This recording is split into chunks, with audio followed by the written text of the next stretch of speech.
नमस्कार, बहुत स्वागत है आपका एबीपी न्यूज पर। मैं हूं आपके साथ शिरीन, मेरे साथ है मेरी सहयोगी दीपा बाफिला और अयोध्या की धरती, रामलला की धरती से एक बार फिर जोरदार स्वागत आपका।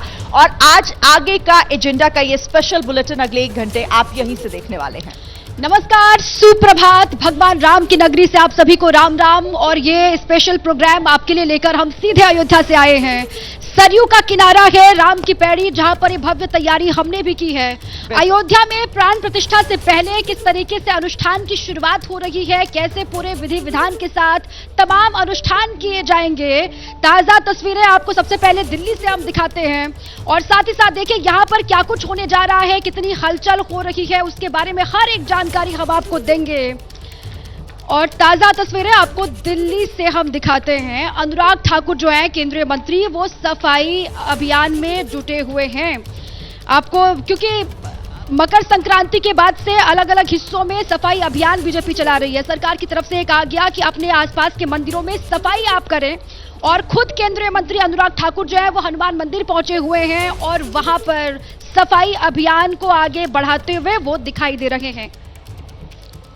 तो तस्वीरें आपके सामने हैं। दिल्ली में स्वच्छता अभियान और कनॉट प्लेस का हनुमान मंदिर काफी प्रसिद्ध मंदिर है। बड़ी संख्या में लोग वहां पर पहुंचते हैं और भगवान हनुमान के दर्शन करते हैं। और आज आप जरा तस्वीरें देखिए, ये टेलीविजन स्क्रीन पर आपको हम तस्वीरें दिखा रहे हैं किस तरीके से स्वच्छता अभियान में हिस्सा लेते हुए केंद्रीय मंत्री अनुराग ठाकुर को आप देख रहे हैं।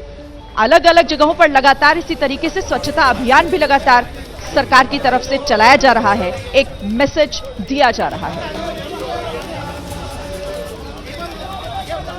तो अलग अलग मंदिरों में सफाई अभियान, और ये हनुमान मंदिर की तस्वीर आप देख रहे हैं जहां पर केंद्रीय मंत्री अनुराग ठाकुर सफाई अभियान में हिस्सा लेते हुए आपको नजर आ रहे हैं। और वो यूपी हो या फिर दिल्ली हो या फिर देश के अलग अलग कोने और हर हिस्से में जो बीजेपी के कार्यकर्ता हो, वीएचपी के कार्यकर्ता हो या फिर आम लोगों से भी ये अपील की गई है कि आप भी अपने इलाके के मंदिरों में जाएं और वहां पर सफाई अभियान का हिस्सा बने। ये लोगों से भी अपील की गई है। भक्ति भाव का माहौल है पूरे देश में और दुनिया भर के जहां पर भी हिस्से में हिंदू रहते हैं उनमें भी उत्साह का माहौल है। और इसी बीच में अयोध्या में क्या कुछ आज हो रहा है, हलचल कितनी तेज है और आज से अनुष्ठान की शुरुआत किस तरीके से हो रही है, इस पर बात कर लेते हैं। क्योंकि आज से अनुष्ठान की शुरुआत और सबसे पहले शिरीन बात हो रही है 10 विधि स्नान के साथ। 22 जनवरी की तारीख आने में अब महज 6 दिनों का वक्त बाकी है और उससे पहले जिस तरीके से आज से विधि विधान के साथ पूजा और अर्चना शुरू हो जाएगी, दशविध स्नान अनुष्ठान आज से शुरू होने जा रहा है। प्राण प्रतिष्ठा से जुड़ी हुई अब तक की सबसे बड़ी खबर एबीपी न्यूज पर हम आपको दे रहे हैं। पूजन विधि की शुरुआत जो समापन होगा जिसका 22 जनवरी प्राण प्रतिष्ठा के साथ। तो लगभग सभी प्रकार की तैयारियां पूर्ण हो गई हैं। प्राण प्रतिष्ठा दोपहर 12:20 पर प्रारंभ होगी। प्राण प्रतिष्ठा की पूजन विधि 16 जनवरी से प्रारंभ हो जाएगी। पूजन विधि के लगभग सभी कार्य 21 जनवरी तक चलेंगे। जिस प्रतिमा की प्राण प्रतिष्ठा होनी है वो आप सब जानते हैं पत्थर की है। 18 जनवरी को प्रतिमा गर्भगृह में अपने आसन पर खड़ी कर दी जाएगी। तो ट्रस्ट के महासचिव चंपत राय को आपने सुना, उन्होंने कल पूरी जानकारी साझा की किस तरीके से अनुष्ठान होंगे। अब आइए इस पर विस्तार से बात कर लेते हैं। आज कैसे शुरुआत हो रही है, किस विधि के साथ, किस अनुष्ठान के साथ आज के दिन की शुरुआत, इस पर बात करने के लिए हमारे सहयोगी अभिषेक उपाध्याय भी हमारे साथ जुड़े हुए हैं। इसके अलावा नीरज पांडे भी हमारे साथ, दीपक रावत और संजय त्रिपाठी भी आपको हर एक जानकारी से रूबरू करवाएंगे। लेकिन सबसे पहले रुक करते हैं अभिषेक उपाध्याय का। अभिषेक, ये जो दशविध स्नान की शुरुआत आज से होने जा रही है, अनुष्ठान की शुरुआत आज से जो हो रही है दशविध स्नान के साथ, इसके बारे में जरा बताइए क्या कुछ होगा आज। बिल्कुल दीपा, देखिए जो अभी तक की स्थिति है, जो वैदिक मंत्रोच्चार चल रहे थे नवंबर से लेकर के अब तक, उसमें कि वेद की अलग अलग जो शाखाएं हैं, ऋग्वेद, सामवेद, अथर्ववेद, यजुर्वेद, इन सब की जो अलग अलग 10 शाखाएं हैं, उन सब का वाचन संपूर्ण हो गया 15 को। 16 तारीख को आज सबसे अहम बात यह होगी कि दशविधि स्नान होगा। दशविधि स्नान का मतलब यह है कि क्षिति जल पावक गगन समीरा, जो चौपाई है कि क्षिति जल पावक गगन समीरा, पंच तत्व ये अधम शरीरा। तो क्षिति जल पावक गगन समीर यानी कि पृथ्वी से, आकाश से, जल से, तेजस से, इन सब से प्रभु रामलला के विग्रह की उपासना की जाएगी। आज 16 तारीख है, दशविधि स्नान होगा। उसके बाद कल 17 तारीख को प्रभु श्री राम का विग्रह राम जन्मभूमि परिसर में प्रवेश करेगा। वहां पर फिर गणेश पूजा होगी, वहां पर नवग्रह पूजा होगी, वहां पर शय्याधिवास होगा जिसमें कि इस विग्रह को सुलाया जाएगा। और उसके बाद 22 तारीख को प्राण प्रतिष्ठा का शुभ मुहूर्त आ जाएगा। तो आप यूं समझ लीजिए कि आज का दिन बहुत ही अहम है। आज से जो प्राण प्रतिष्ठा का कार्यक्रम है उस कार्यक्रम की औपचारिक शुरुआत होगी और आज से लेकर के 22 तारीख तक ये जो पूजन पद्धति का जो सिलसिला है वो लगातार चलेगा। यानी कि वेद मंत्रोच्चार के बाद वैदिक जो कर्मकांड है उसको संपूर्ण करने के बाद, उसकी पूर्णाहुति करने के बाद अब प्राण प्रतिष्ठा का जो पूज्य अनुष्ठान है, जो दिव्य अनुष्ठान है, वो आज से आरंभ हो जाएगा। जी दीपा।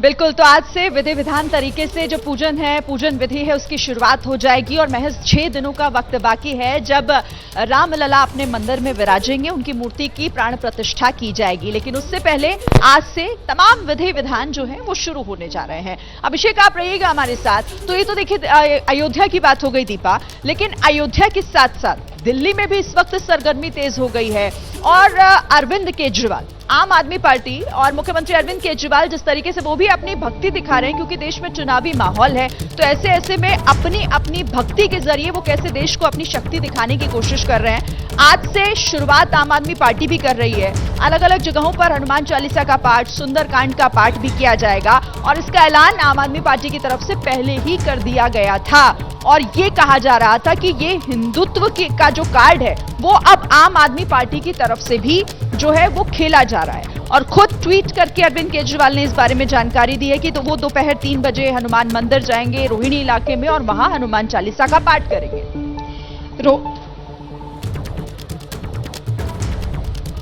और इसी बीच असदुद्दीन ओवैसी ने अरविंद केजरीवाल पर निशाना साधा है, वो भी आपको सुनवाते हैं कि क्या कह रहे हैं असदुद्दीन ओवैसी।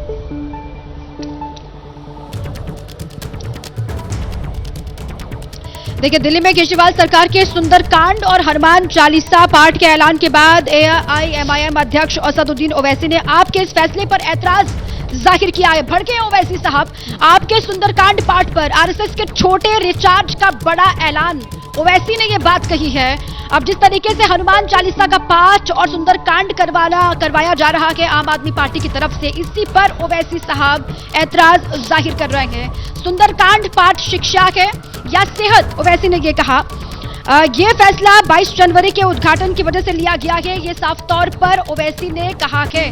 दीपक रावत हमारे सहयोगी इसी पर बातचीत के लिए जुड़ चुके हैं हमारे साथ जानकारियों के साथ। दीपक, अब आज ये आम आदमी पार्टी की तरफ से खुद अरविंद केजरीवाल ने ट्वीट किया है और ये जानकारी साझा की है कि हनुमान चालीसा और सुंदरकांड का पाठ उनकी तरफ से, उनकी पार्टी की तरफ से जो कार्यकर्ता हैं, जो नेता हैं, वो करेंगे। अब इसके सियासी मायने क्या, क्योंकि ओवैसी इस पर ऐतराज भी जाहिर कर रहे हैं और इसको एक स्टंट वो बता रहे हैं। जी बिल्कुल दीपा, पहले कार्यक्रम के बारे में बता दूं। दरअसल आम आदमी पार्टी ने कल ही ऐलान किया है कि पूरे दिल्ली में जो 70 विधानसभाएं हैं उन तमाम विधानसभाओं में सुंदरकांड का आज पाठ किया जाएगा, जिसमें खुद अरविंद केजरीवाल भी आज रोहिणी जा रहे हैं। इसके अलावा तमाम वरिष्ठ नेता, विधायक जो हैं ये कार्यक्रम में हिस्सा लेंगे। अलग अलग जगहों पर, अलग अलग विधानसभाओं में 2600 जगहों पर सुंदरकांड का पाठ होना है। और न सिर्फ आज होना है बल्कि हर महीने के पहले मंगलवार को ये सुंदरकांड का पाठ अब से किया जाएगा, इसका भी ऐलान कर दिया गया है। अब इसका मतलब क्या निकाले? इसका मतलब जो निकाले जा रहे हैं वो ये कि अभी तक अरविंद केजरीवाल की तरफ से इस बात की पुष्टि नहीं की गई है कि उन्हें राम मंदिर के प्राण प्रतिष्ठा कार्यक्रम में बुलाया गया है। ऐसे में ये माना जा रहा है कि अपनी हनुमान भक्ति, अपनी राम भक्ति, क्योंकि अक्सर अरविंद केजरीवाल ये कहते हुए नजर आते हैं कि उनसे बड़ा हनुमान भक्त कोई है नहीं, वो बहुत बड़े हनुमान भक्त हैं। और इसके अलावा वो कई बार हनुमान मंदिर जाते हुए भी नजर आए। गुजरात चुनाव की बात करें तो वहाँ पर भी उन्होंने अपनी हनुमान भक्ति को जाहिर किया था। उससे पहले दिल्ली चुनाव के वक्त भी, MCD के चुनाव के वक्त भी जाहिर किया था। तो ऐसे में अरविंद केजरीवाल का ये कहना है कि अब वो हनुमान भक्ति वो दिल्ली वालों के सामने रखना चाह रहे हैं। दिल्ली वालों को भी इस राम मंदिर प्राण प्रतिष्ठा भले वो ना पहुँच पाए अयोध्या, लेकिन यहाँ से वो अपनी राम भक्ति हनुमान भक्ति को जाहिर करना चाहते हैं। यही वजह है कि वो विरोधियों के निशाने पर, जबकि इंडिया अलायंस की बात करें जिसका वो एक प्रमुख घटक दल है, उसकी कांग्रेस पार्टी पहले ये कह चुकी है कि वो न्योते पर नहीं जाने वाले। तो ऐसे में अब अरविंद केजरीवाल ने एक अलग लाइन ले ली है। उनका सॉफ्ट हिंदुत्व वाला चेहरे की बात जो विपक्षी दल कर रहे हैं वो बात सामने आ रही है कि वो अपने वोटर्स को गंवाना नहीं चाहते हैं। सॉफ्ट हिंदुत्व का जो चेहरा हमेशा से सामने रखते आए हैं, उसी चेहरे के सहारे वो इस बार भी लोकसभा चुनाव में जाने वाले हैं। तो यही वजह है कि भले उन्हें अयोध्या से निमंत्रण ना आया हो, लेकिन वो दिल्ली में इस तरीके का माहौल बनाने की कोशिश कर रहे हैं कि वो भी राम और हनुमान से परे नहीं है, वो भी उनकी भक्ति में लीन है। और यही वजह है कि अब इस तरह का कार्यक्रम पूरी दिल्ली में किया जाएगा। बिल्कुल, और यही मैसेज देने की कोशिश जरूर आम आदमी पार्टी की तरफ से की जा रही है कि राम और उनके सबसे बड़े भक्त हनुमान को हम याद कर रहे हैं। आप रहिएगा हमारे साथ दीपक। और इसी बीच देखिए, प्राण प्रतिष्ठा का दिन नजदीक है और ऐसे में अलग अलग जगहों पर तैयारियां भी की जा रही हैं और केंद्र सरकार की तरफ से इन्हीं तैयारियों से जुड़ा हुआ एक बड़ा ऐलान किया गया है। 18 जनवरी से लेकर 22 जनवरी तक देश के अलग अलग हिस्सों में रामलीला का आयोजन किया जाएगा। अलग अलग जगहों पर रामलीला का मंचन होगा और खुद केंद्रीय मंत्री मीनाक्षी लेखी इसे लेकर आज प्रेस कॉन्फ्रेंस भी करेंगी और इसके बारे में जानकारी देंगी कि आखिर ये पूरा कार्यक्रम है क्या। दिल्ली में 18 जनवरी से लेकर 22 जनवरी तक केंद्र सरकार का ये बड़ा कार्यक्रम, अलग अलग जगहों पर रामलीला का मंचन होगा। केंद्र सरकार खुद इसका आयोजन करवाएगी। तो देखिए, अलग अलग देशों की रामलीला का आयोजन होगा। मीनाक्षी आज करेंगी प्रेस कॉन्फ्रेंस इसी को लेकर के और अलग अलग देशों के जो कलाकार होंगे वो रामलीला की प्रस्तुति देंगे। दिल्ली में ये जानकारी नीरज पांडे हमारे सहयोगी जुड़े हैं इसी पर और बातचीत के लिए। नीरज, केंद्र सरकार का ये फैसला, एक और तो अयोध्या में हलचल है, अयोध्या पूरी राममय है, यहाँ पर प्राण प्रतिष्ठा की तैयारियां जोरों पर चल रही हैं। वहीं दिल्ली में भी अलग अलग देशों के जो कलाकार हैं वो रामलीला की प्रस्तुति देंगे। ये तैयारी की है केंद्र सरकार ने, क्या डिटेल्स है इसके बारे में?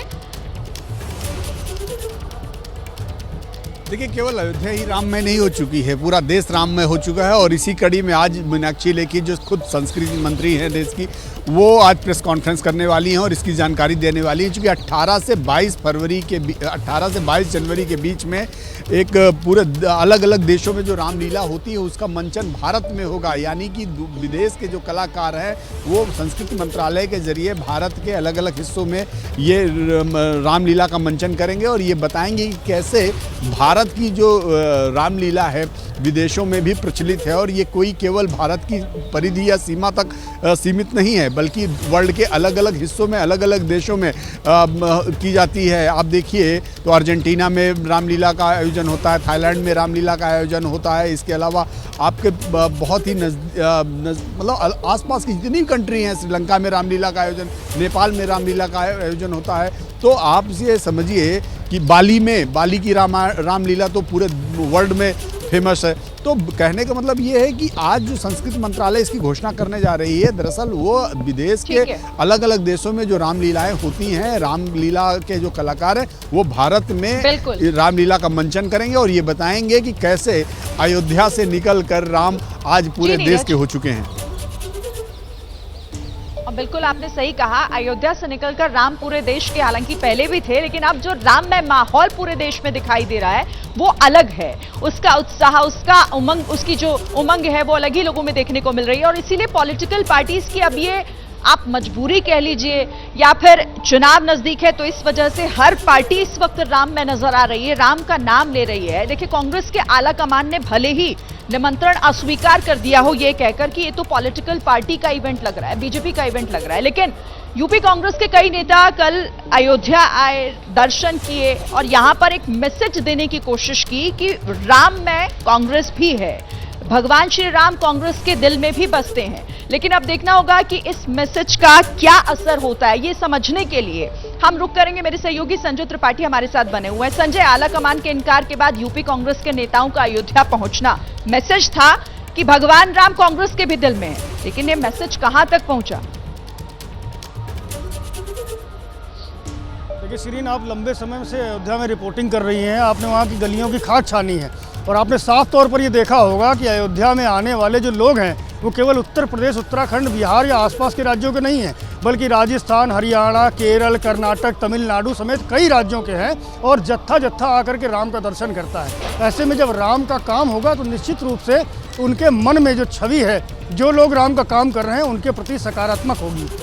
आज का जो माहौल है उसमें राम की बात करें या हिंदुत्व की बात करें, इनको अवॉइड करके, इनसे किनारा करके राजनीति करना संभव नहीं है। और जैसा कि मेरे सहयोगी नीरज बता रहे थे कि पूरे देश में राममय माहौल है, तो ऐसे में अगर आपको लोकसभा चुनाव की दृष्टि से आगे बढ़ना है तो राम को या हिंदुत्व को अवॉइड नहीं किया सकता है। कुछ यही सोच करके, भले ही 22 जनवरी के कार्यक्रम से जो कांग्रेस का शीर्षस्थ जो नेतृत्व है उसने किनारा किया हो, लेकिन कांग्रेस पार्टी ये दिखाने की कोशिश कर रही है कि वो राम के है। आपने देखा होगा यूपी जोड़ो यात्रा जब उत्तर प्रदेश में शुरू की गई थी तो शाकुंभरी देवी के मंदिर से शुरू की गई थी और उसको नैमिषारण्य में समाप्त किया गया था। तो भले ही हार्डकोर हिंदुत्व की ओर नहीं, लेकिन राम और हिंदुत्व, सॉफ्ट हिंदुत्व की अगर बात करूं तो कांग्रेस पार्टी उस पर चल रही है, क्योंकि उसे मालूम है कि भारतीय जनता पार्टी की काट करनी है तो हिंदुत्व को अवॉइड नहीं किया सकता। और यही सोच करके जो कांग्रेस पार्टी के कई सारे नेता, आपने देखा अविनाश पांडे आए, वहाँ मोना मिश्रा आई, इस तरह के कई उनके जो पार्टी पदाधिकारी आए, तो उन्होंने सबसे पहले जाकर के सरयू में स्नान किया, फिर हनुमानगढ़ी में दर्शन किया, फिर रामलला का आशीर्वाद भी लिया,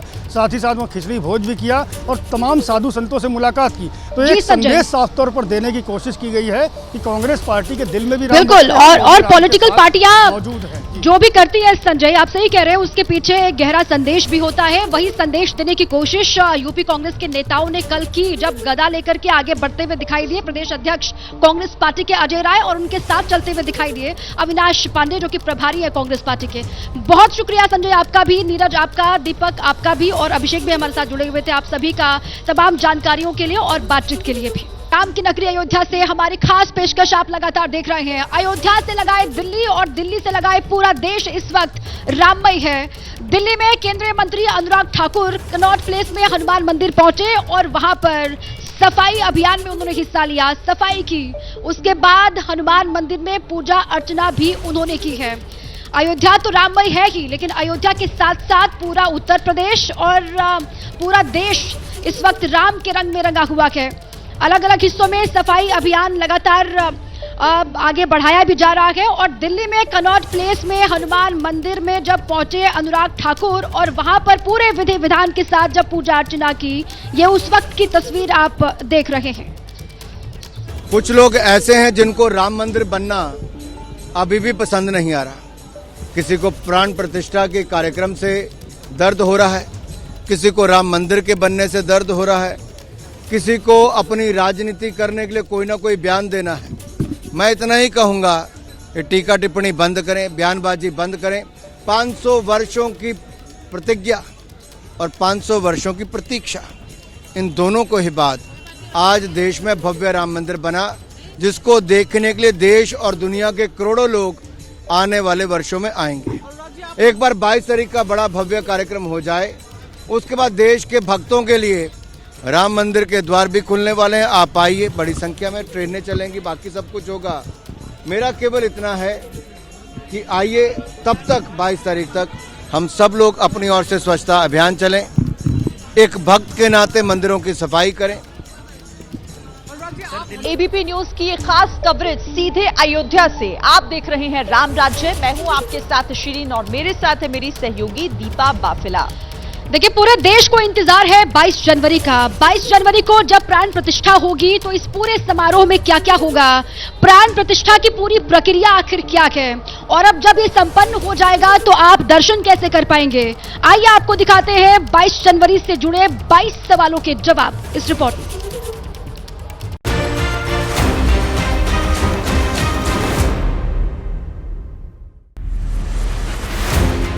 22 जनवरी की प्राण प्रतिष्ठा के बाद आम लोग कब से दर्शन कर सकेंगे? प्राण प्रतिष्ठा के बाद 22 जनवरी के बाद फिर हम लोग का एक कार्यक्रम है और व्यापक पैमाने पे ये चलेगा और श्रद्धालु हमारे दर्शन कर पाएंगे। और हम लोगों ने श्रद्धालुओं की संख्या के दृष्टिगत हम लोगों ने ट्रस्ट से बात भी हुई है, वार्ता हुई है, और हम लोग का प्रयास होगा कि अधिक से अधिक जो भी हमारे इस क्षेत्र में आएंगे उसका दर्शन सुनिश्चित किया जाएगा और काफ़ी बेहतर तरीके से। इसके लिए हम लोग टाइमिंग बढ़ाने की भी बात चल रही है। प्राण प्रतिष्ठा के बाद रामलला के दर्शन करने का तरीका क्या होगा? कि प्राण प्रतिष्ठा जब हो जाएगी, बीआई या बीपीआई जो आएंगे उनका दर्शन कराया जाएगा। लगभग 400 मंदिरों में निमंत्रण दिया गया है। तब उन संतों का दर्शन करा जाएगा, ऐसा क्रम बनाया जाएगा। उनके दर्शन के बाद तब सामान्य दर्शन हो जाएगा, जो भी खुल जाएगा सभी के लिए। अयोध्या में जिन्हें 22 जनवरी के दिन रुकना हो वो क्या करें?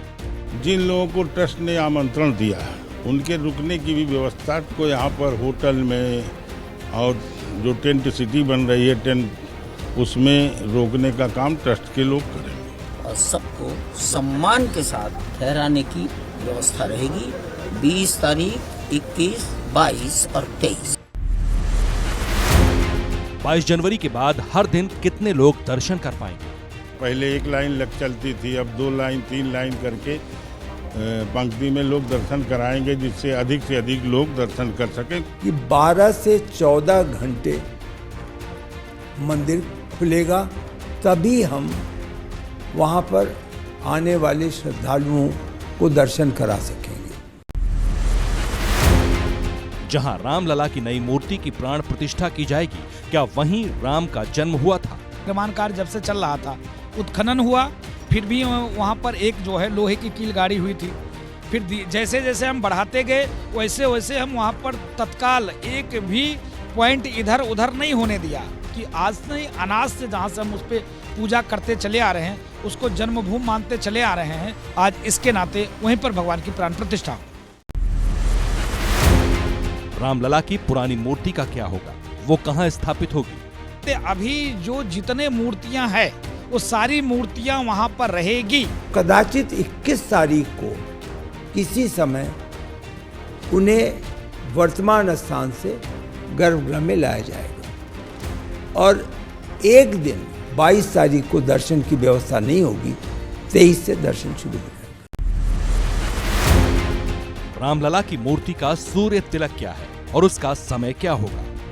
सूर्यवंश की जो परंपरा थी, इसके नाते सूर्य तिलक करने का उनका भाव रहा है। रामनवमी के दिन ऐसी व्यवस्था हो कि सूर्य की किरणें शिखर से आकर भगवान रामलला को 12 बजे उनके माथे पर आकर गिरें। हमारी वैज्ञानिक संस्थाएं हैं, उनसे अनुरोध किया गया, वो इस कार्य में जुटी और ये होने जा रहा है। आम लोगों के लिए रामलला के दर्शन की टाइमिंग क्या होगी? दर्शन के जो टाइमिंग है अभी 7 बजे से लेकर 11 बजे तक है। 12 बजे आरती का कार्यक्रम होता है अभी सुबह में, और उसके बाद 2 बजे के बाद 2 से लेकर बस 7 बजे तक है, और 7 बजे के बाद आरती का कार्यक्रम होता है। लेकिन हम श्रद्धालुओं की संख्या का दृष्टिगत रखते हुए, जैसा कि मैंने आपको बताया, ट्रस्ट से बात भी हुई है, वो उसका जो दर्शन के जो आवर्स हैं, जो घंटे हैं, उसको बढ़ाया जाएगा। राम दरबार में किन किन लोगों की मूर्तियां होंगी? राम दरबार तभी माना जाता है, चारों भैया मैया हनुमान जी रहे तो ही राम दरबार माना जाता है। बाकी और भी सखा सहित सब पूरा परिवार रखें तो पूरी राम दरबार हो जाती है। वैसे अगर शास्त्रोक्त करें तो चारों भैया और हनुमान जी महाराज और मैया, ये 5 लोग हो जाए, राम दरबार हो गया। रामलला की प्राण प्रतिष्ठा का समय और 84 सेकंड का शुभ मुहूर्त क्या है? अभिजीत मुहूर्त में 12:30 के पश्चात संजीवनी लग्न आ रहा है। तो हम लोग ये चाहते हैं कि ऐसे समय में इसकी स्थापना हो कि भविष्य में कभी भी ये मंदिर न टूटे। लग्न में नवमेश गुरु है, ये राजयोग कारक बनता है, सभी लोगों पर एक अच्छा प्रभाव पड़ेगा सद्विचार का। नए राम मंदिर में कितने पुजारी होंगे और उनका चयन कैसे हुआ है?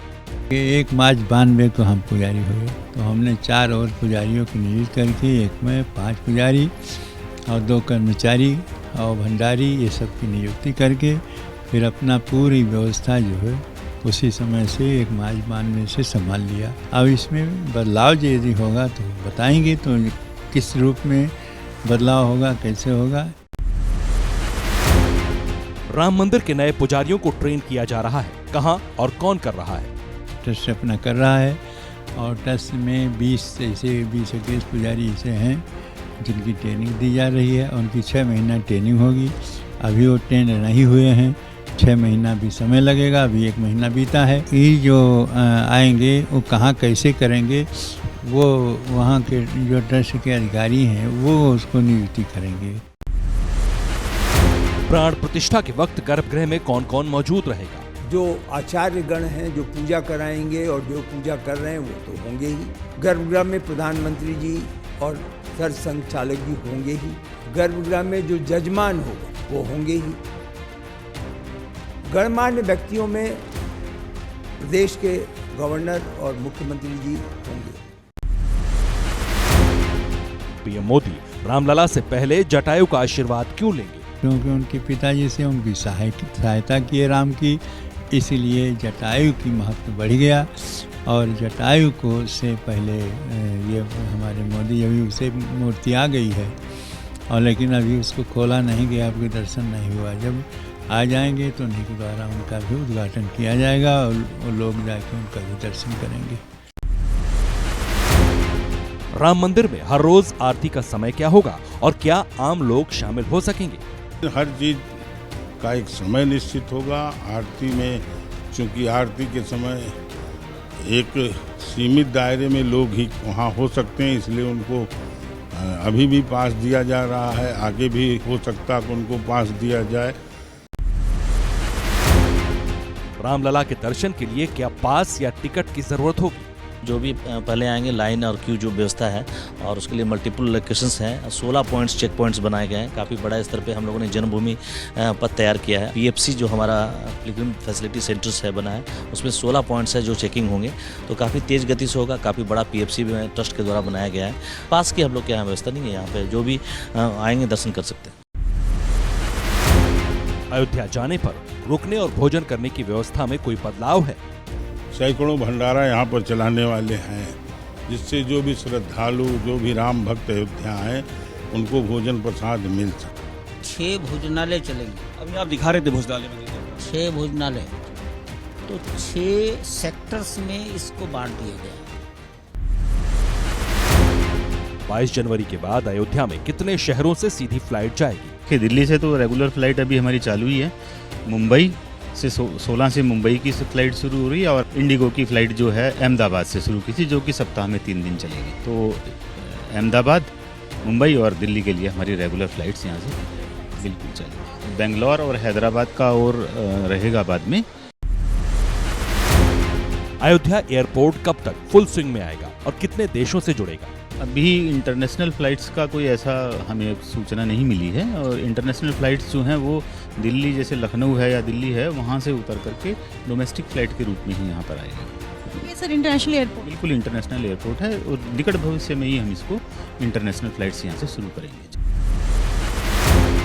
अभी अयोध्या के लिए सीधी ट्रेन सेवा किन किन राज्यों से है? पूरे देश से लोगों को सुविधापूर्वक आ सके, सैकड़ों ट्रेनें चलाने वाला। अयोध्या स्टेशन के साथ साथ रामघाट हाल्ट स्टेशन, उसका भी निर्माण हो रहा है। यहाँ तीनों स्टेशनों पर मिला करके कई हजार लोगों को, कई हजार श्रद्धालुओं को, यात्रियों को रोकने की व्यवस्था रेलवे विभाग कर रहा है। रामलला के दर्शन से पहले हनुमानगढ़ी के दर्शन करना ज्यादा फलदायक है। पहले दर्शन वाली मान्यता इसीलिए है कि बिना हनुमान जी के दर्शन किए कहीं पुण्य मिलना नहीं है, कहीं काम होना नहीं है, क्योंकि राम जी के द्वार पर हनुमान जी का दुर्ग है। जब तक हनुमान जी की अनुमति नहीं लोगे तब तक कहीं से आपको आशीर्वाद नहीं मिलेगा। इसके नाते हनुमान जी से आशीर्वाद लेना आवश्यक है। प्राण प्रतिष्ठा के दिन और उसके बाद दर्शन के वक्त प्रसाद के रूप में क्या दिया जाएगा? प्रसाद की व्यवस्था इस प्रकार की गई है कि ऐसे प्रसाद की रचना हो रही है जो लगभग 10 से 15 दिन तक सुरक्षित रहे। यदि श्रद्धालु अपने परिवार के लिए, गांव के लिए, समाज के लिए ले जाना चाहता है तो वह क्रय कर सकता है। लगभग वही व्यवस्था जो तिरुपति में।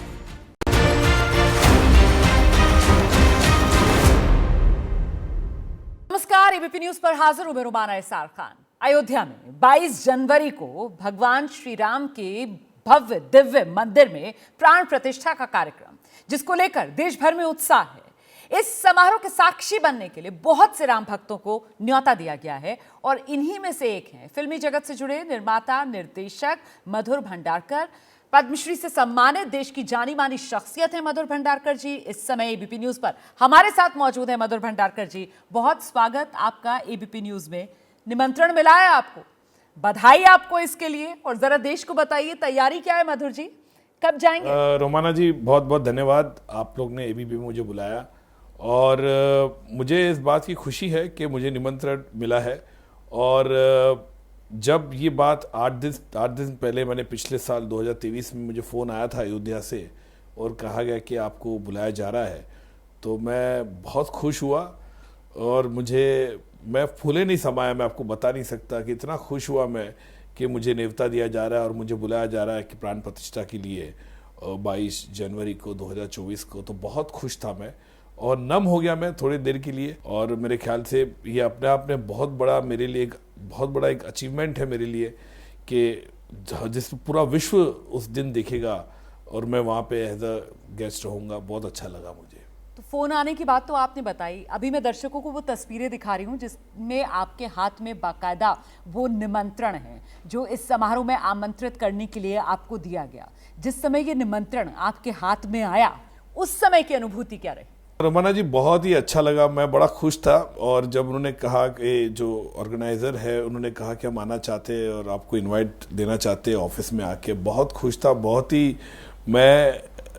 ही बच्चे जैसी मेरी हालत होगी, मैं खुश था क्योंकि देखिए रामायण से तो हम बचपन से जुड़े हुए हैं, चाहे वो टेलीविज़न पे रामायण हो या हमारे यहाँ पे खार बैंड्रा जहाँ मैं रहता हूँ वहाँ पे स्टेज पे रामायण होता था रात को। मुझे याद है दशहरे से पहले जो होता था 8 दिन 9 दिन, तो हम लोग देखा तो बचपन से। तो इतना बड़ा भव्य मंदिर बन रहा है तो बहुत ही खुशी का माहौल था मेरे पूरे ऑफिस में और बहुत ही मैं इतना खुश था।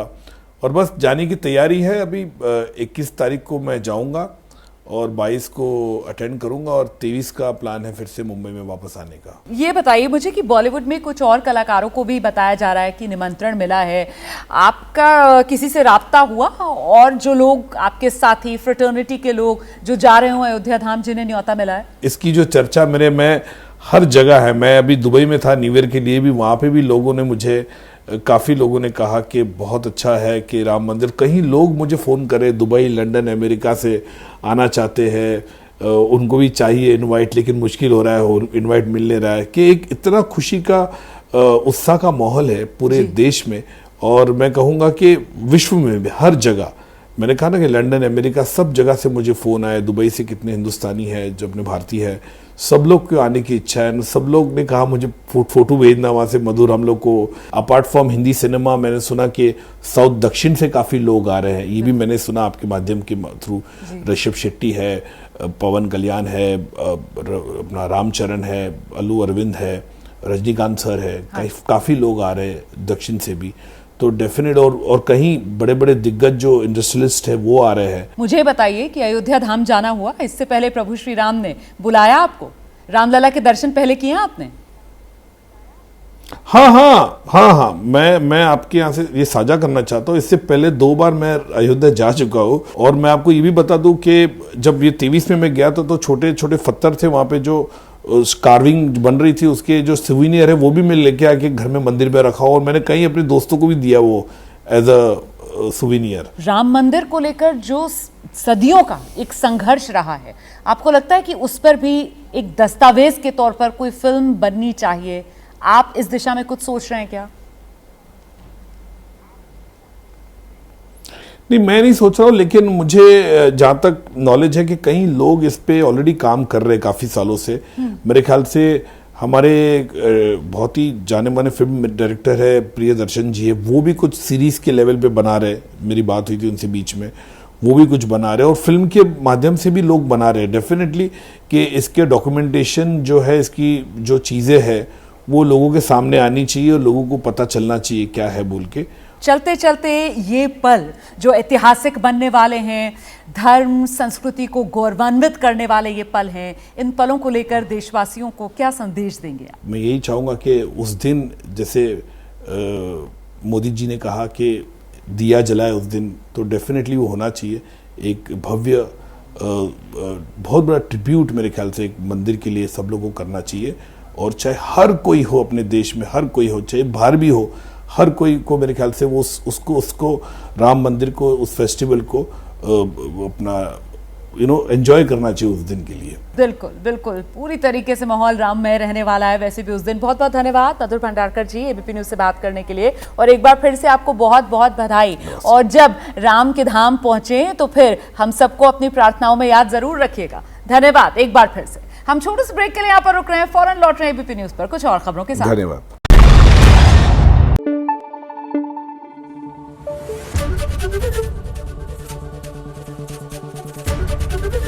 एबीपी न्यूज आपको रखे आगे।